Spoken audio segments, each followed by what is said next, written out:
buraya kitap numarası yazar mısın? Kitap numarası. Arayacağım da veren dönmesini alacağım.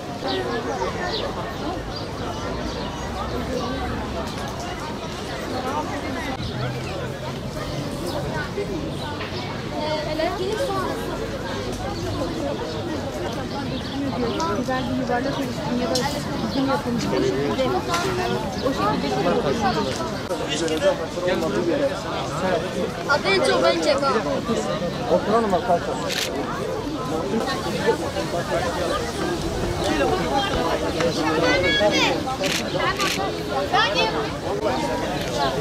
Abla. Oturalım. Nerede? Anın adını getirin. Veysel, merhaba.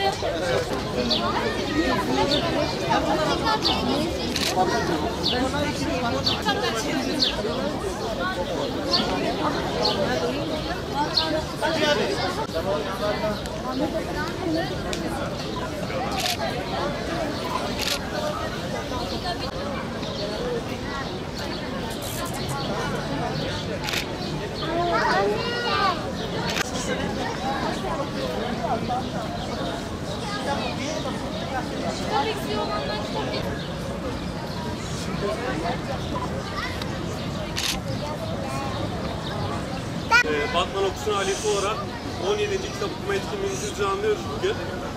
Biz bugün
Batman Okusun platformu olarak Batman'da bir farkındalık yaratmaya çalışıyoruz.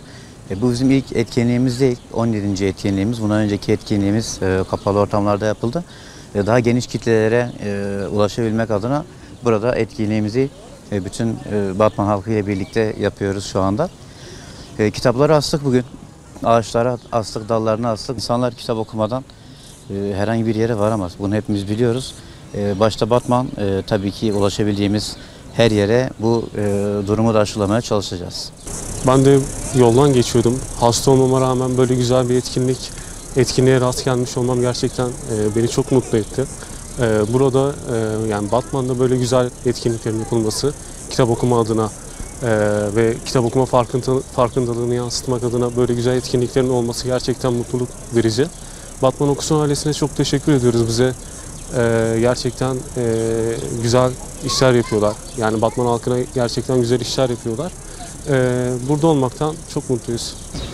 Atatürk Parkı'na geldim. Kitap okuma etkinliği vardı. Çok güzel bir etkinlik. Herkes 45 dakika boyunca kitap okuyor. Çok güzel bir etkinlik. Ben de kitabımı alıp kitabıma bağış yapan ablalardan kitap aldım. Görevlilerden kitabımı oturdum okudum. Çok güzel bir etkinlik. Annemle geçerken okuma etkinliğine geldik. Okuma etkinliğinde kitap okuduk.